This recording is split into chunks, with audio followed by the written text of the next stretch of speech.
বন্দি বিনিময় চুক্তির আওতায় শেখ হাসিনাকে দেশে ফেরান মানববন্ধনে জয়নুল আবদিন ফারুক। এদিকে শেখ পরিবার ভদ্রতা শিষ্টাচারের কালচার শেখেনি, বললেন রিজভী।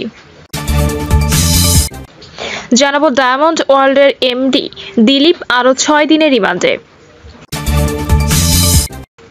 এদিকে শেখ হাসিনাকে ফিরিয়ে আনার প্রশ্নে যে উত্তর দিলেন ডক্টর ইউনূস।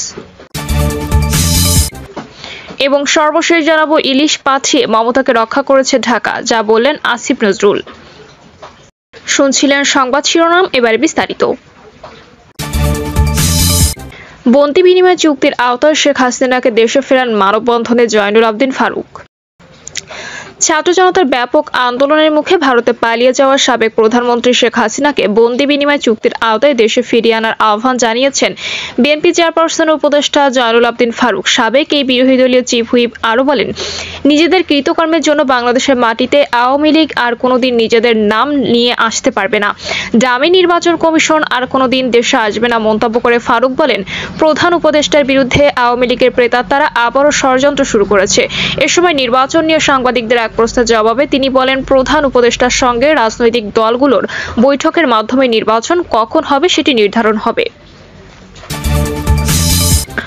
শেখ পরিবার ভদ্রতা শিষ্টাচারের কালচার শেখেনি, বললেন রিজভী। বিএনপি সিনিয়র যুগ্ম মহাসচিব অ্যাডভোকেট রুহুল কবির রিজভী বলেছেন, শেখ পরিবার ভদ্রতা শিষ্টাচারের কালচার শেখেনি। তাদের মধ্যে আছে শুধু দৃশ্যতা, ঔদ্ধত্য আর নিজেদের অহংকার। এসব করতে গিয়ে তখনই তাদের পতন হয়েছে অত্যন্ত ভয়াবহভাবে। আমরা কিন্তু শেখ হাসিনা ক্ষমতায় থাকতে বলেছি তার পতন হবে, অত্যন্ত ভয়াবহ। উনি কানে লাগাননি, গ্রাহ্য করেননি। জনগণ ধেয়ে এসে তার সাধ্যের গণভবনের দিকে যাবে কল্পনাও করতে পারেননি। এটা তিনি কল্পনা করতে পারেননি বলে আজকে তার ময়ূরের সিংহাসন মাটিতে লুটে পড়েছে। রিজভী বলেন, সজীবজের জয় সুদূর আটলান্টিক পার থেকে মাঝে মাঝে দু একটা বাণী ছাড়েন। এর আগে কত কথাই তো তিনি বলেছেন। আমি শুধু এখন এই কথাটাই বলবো, শেখ হাসিনা আপনার তো সন্তান দুজন, একটা ছেলে একটা মেয়ে। আপনি কিন্তু তাদের ভদ্রতা শিষ্টাচারের কালচার শেখাননি। এই সজীবজের জয় দেশের 3 বারের প্রধানমন্ত্রী দেশনেত্রী বেগম খালেদা জিয়াকে তুই বলে সম্বোধন করেছেন তার কয়েকটি বক্তৃতায়। আমরা কিন্তু এত বর্বরচিত আচরণের পরও কখনো শেখ হাসিনাকে তুই বলে সম্বোধন করিনি, আপনি বলে সম্বোধন করেছি সবসময়। বিএনপি সিনিয়র যুগ্ম মহাসচিব বলেন, আওয়ামী লীগের নেতারা কতই না কথা বলেছেন। তারা বলেছিলেন শেখ হাসিনা না থাকলে বিভৎসতা বাংলাদেশে দেখা যাবে। ওবায়দুল কাদের বলেছিলেন, শেখ হাসিনা না থাকলে একদিনে 1 লাখ লোক মারা যাবে। আরেকদিন বলেছিলেন 10 লাখ লোক মারা যাবে। 5ই আগস্ট তার পতন হয়ে গেল, শেখ হাসিনা পালিয়ে গেলেন। কই কিছুই তো হলো না। একজন আওয়ামী লীগের উপরও তো হামলা করা হয়নি। এই কথাগুলো বলে তারা শেখ হাসিনাকে টিকিয়ে রেখেছিল, কারণ শেখ হাসিনা টিকে থাকলে টেলিভিশনের মালিক হওয়া যায়, রেডিওর মালিক হওয়া যায়, বিদ্যুৎ কেন্দ্রের মালিক হওয়া যায় এবং জনগণের টাকা বিদেশে পাচার করা যায়। তিনি বলেন, দেশটা একেবারে পারিবারিক সম্পত্তি বানিয়েছিল শেখ হাসিনা। সে, তার বাবা, তার পরিবারের লোকজনদের বিরুদ্ধে কোনো কথা বলা যেত না। তার ঘনিষ্ঠ লোকজনরা লুটপাট করলেও তার বিরুদ্ধে কথা বলা যেত না।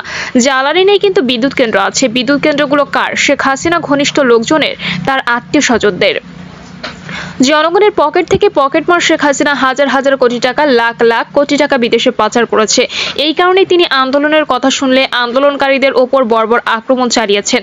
সেনাবাহিনীকে ধন্যবাদ জানিয়ে তিনি বলেন, একটা পর্যায়ে গিয়ে তারা জনগণের পক্ষে এসে দাঁড়িয়েছে। এখনো পর্যন্ত আমরা যতটুকু স্বস্তি নিঃশ্বাস ফেলতে পারছি, এটা ছাত্র জনতার আন্দোলন, তাদের আত্মত্যাগের কারণে, তাদের জীবন উৎসর্গের কারণে এবং এর সাথে সেনাবাহিনীর যে সমর্থন ছিল এটা অনেকটাই কাজে লেগেছে। বিএনপির এই নেতা বলেন, এই যে জুলাই বিপ্লব, এই বিপ্লবের নারকীয় হত্যাকাণ্ড চালিয়েছে শেখ হাসিনা। স্কুল কলেজের কত মাসুম বাচ্চার জীবন কেড়ে নিলেন, তারপরও তার কোনো বিকার নেই। তার প্রতিহিংসা কিন্তু এখনো রয়েছে। 2-3 দিন আগে বগুড়ার শিশু শিক্ষার্থী রাতুল মারা গেল 45 দিন ধুঁকতে ধুঁকতে। শেখ হাসিনা বর্বর হিংসা, রক্ত ছড়ানোর হিংসা, তার প্রতিফলন এখনো কিন্তু আমরা দেখছি। ডায়মন্ড ওয়ার্ল্ডের এমপি দিলীপ আরও 6 দিনের রিমান্ডে। বৈষম্য বিরোধী ছাত্র আন্দোলন চলাকালে বিএনপি কর্মী হৃদয় আহমেদকে গুলি করে হত্যার অভিযোগে দায়ের করা মামলায় ডায়মন্ড ওয়ার্ল্ড লিমিটেডের ব্যবস্থাপনা পরিচালক দিলীপ কুমার আগরওয়ালাকে আরও 6 দিনের রিমান্ডে পাঠিয়েছে আদালত। ঢাকার মেট্রোপলিটন ম্যাজিস্ট্রেট মোশাররফ হোসেন এই রিমান্ড আদেশ দেন। এদিন তাকে আদালতে হাজির করে মামলার সুষ্ঠু তদন্তের জন্য তার 10 দিনের রিমান্ড চেয়ে আবেদন করে মহানগর গোয়েন্দা পুলিশ। অন্যদিকে তার আইনজীবী রিমান্ড বাতিল চেয়ে জামিনের আবেদন করেন। উভয় পক্ষের শুনানি শেষে আদালত তার জামিন নামঞ্জুর করে 6 দিনের রিমান্ডের আদেশ দেন। এর আগে গত 4 সেপ্টেম্বর ঢাকার মেট্রোপলিটন ম্যাজিস্ট্রেট মেহেদী হাসান তার এই মামলায় 3 দিনের রিমান্ড মঞ্জুর করেন। মামলার অভিযোগে বলা হয়, বৈষম্য বিরোধী ছাত্র আন্দোলনের সময় গত 19 জুলাই দুপুর 2টার দিকে বাড্ডা থানাধীন ব্র্যাক বিশ্ববিদ্যালয়ের সামনে গুলিতে নিহত হন হৃদয়। এ ঘটনায় সাবেক প্রধানমন্ত্রী শেখ হাসিনা সহ 161 জনের বিরুদ্ধে মামলা করেন শাহাদাত হোসেন খান নামে এক ব্যক্তি। গত 3রা সেপ্টেম্বর দিবাগত রাতে রাজধানীর গুলশান থেকে দিলীপ কুমার আগরওয়ালকে আটক করেন র্যাপিড অ্যাকশন ব্যাটালিয়ন। রাত 10টার দিকে তার গুলশানের অফিস ঘিরে রাখেন র্যাব সদস্যরা। পরে ওই অফিসে অভিযান পরিচালনা করেন র্যাবের কর্মকর্তারা। সোনা ও হীরা চোরাচালানের অভিযোগে ডায়মন্ড ওয়ার্ল্ড এবং এর স্বার্থ সংশ্লিষ্ট ব্যক্তিদের বিরুদ্ধে পুলিশের অপরাধ তদন্ত বিভাগের ফিনান্সিয়াল ক্রাইম ইউনিটের অনুসন্ধান শুরুর পরে সেখানে অভিযান চালায় র্যাব। শেখ হাসিনাকে ফিরিয়ে আনার প্রশ্নে যে উত্তর দিলেন ডক্টর ইউনূস। অপরাধ করে থাকলে শেখ হাসিনাকে ফিরিয়ে এনে বিচারের মুখোমুখি করা উচিত বলে মন্তব্য করেছেন অন্তর্বর্তী সরকারের প্রধান উপদেষ্টা ডক্টর মোহাম্মদ ইউনূস। নিউ ইয়র্কে মার্কিন সংবাদ মাধ্যম নিউ ইয়র্ক টাইমস আয়োজিত ক্লাইমেট ফরওয়ার্ড শীর্ষক সম্মেলনে অংশ নেন ডক্টর ইউনূস। সম্মেলনে তিনি বলেন, যতক্ষণ পর্যন্ত বিশ্ব বর্তমান অর্থনৈতিক ব্যবস্থায় আটকে থাকবে ততক্ষণ জলবায়ু পরিবর্তন সংক্রান্ত প্যারিস চুক্তি কার্যকর হবে না। জলবায়ু পরিবর্তনের প্রভাব সীমিত করার লক্ষ্যে প্যারিস চুক্তি করা হয়। বৈশ্বিক এই চুক্তি 2016 সালে কার্যকর হয়। শেখ হাসিনা বর্তমানে ভারতে আছেন, তাকে ফেরানো হবে কিনা এমন প্রশ্নের জবাবে ডক্টর ইউনূস বলেন, কেন হবে না? অপরাধ করে থাকলে তাকে ফিরিয়ে এনে বিচারের মুখোমুখি করা উচিত। ডক্টর ইউনূস জানান, নির্বাচনে দাঁড়ানোর কোনো পরিকল্পনা তার নেই। তিনি পাল্টা প্রশ্ন করেন, আমাকে দেখে কি মনে হয় আমি নির্বাচনে লড়ব? ডক্টর ইউনূস বলেন, এই ব্যবস্থা সর্বাধিক মুনাফা কেন্দ্রিক। ব্যবস্থাটি একটি ক্ষুদ্র গোষ্ঠীর জন্য সম্পদ তৈরি করছে, এটি ব্যাপক বজ্র উৎপন্ন করছে। অন্তর্বর্তী সরকারের প্রধান উপদেষ্টা বলেন, আমরা যে অর্থনৈতিক ব্যবস্থা তৈরি করেছি তা এই গ্রহ ধ্বংসের মূল। মানুষ একটি আত্মবিনাশী সভ্যতা তৈরি করেছে। ডক্টর ইউনূস বলেন, চুক্তিতে যে পরিবর্তনই করা হোক না কেন, বিশ্বের মৌলিক ব্যবস্থাগুলোকে নতুন করে না সাজানো পর্যন্ত তা কোনো পার্থক্য বয়ে আনবে না। ইলিশ পাঠিয়ে মমতাকে রক্ষা করেছে ঢাকা, যা বললেন আসিফ নজরুল। ভারতের পশ্চিমবঙ্গে মমতা ব্যানার্জি একটি ধর্ষণ কাণ্ড নিয়ে বিপজ্জনক অবস্থায় রয়েছেন। তাকে রক্ষা করার জন্যই বাংলাদেশের অন্তর্বর্তীকালীন সরকার ইলিশ মাছ পাঠিয়েছে। এতে মোদী সরকার বিরক্ত হবে, বিব্রত হবে, সেটাই উপদেষ্টাদের উদ্দেশ্য। এমন প্রশ্নের জবাবে উপদেষ্টা ডক্টর আসিফ নজরুল বলেন, আমি সেভাবে বলতে চাচ্ছি না। আমি শুধু শুনেছি পশ্চিমবঙ্গের মানুষ আমাদের আন্দোলনে সমর্থন দিয়েছেন।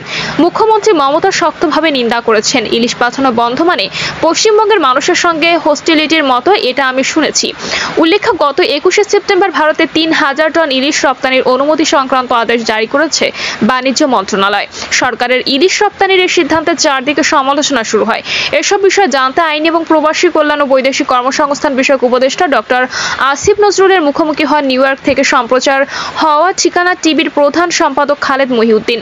খালেদ মহিউদ্দিনের অপর এক প্রশ্নের জবাবে উপদেষ্টা ডক্টর আসিফ নজরুল বলেন, যখন ইলিশ রপ্তানির স্ট্যাটাস দিয়েছিলাম তখন আমি উপদেষ্টা ছিলাম না। গত বছর 3950 টন ইলিশ রপ্তানির সর্বোচ্চ অনুমোদন দেওয়া হয়েছিল। এবছর তার চেয়ে কম অনুমোদন দেওয়া হয়েছে 3000 টন। পরিসংখ্যানের দিক থেকে 3950 টনের সঙ্গে 3000 টনের তুলনা করতে হবে। 500 টনের যে স্ট্যাটাস দিয়েছিলাম তার দ্বিতীয় ফেজে রপ্তানি হয়েছিল। গত বছর আসলে রপ্তানি হয়েছিল 802 টন। এ নিয়ে পত্রিকায় প্রতিবেদন প্রকাশিত হয়েছিল। আর এবছর প্রকৃত রপ্তানি কত হবে শেষ পর্যন্ত দেখেন। যখন ইলিশ নিয়ে পোস্ট দিয়েছিলাম আমি বলেছিলাম 500 টন ইলিশ কেন পাঠানো হচ্ছে? ভারতকে খুশি করার জন্য, যারা আমাদের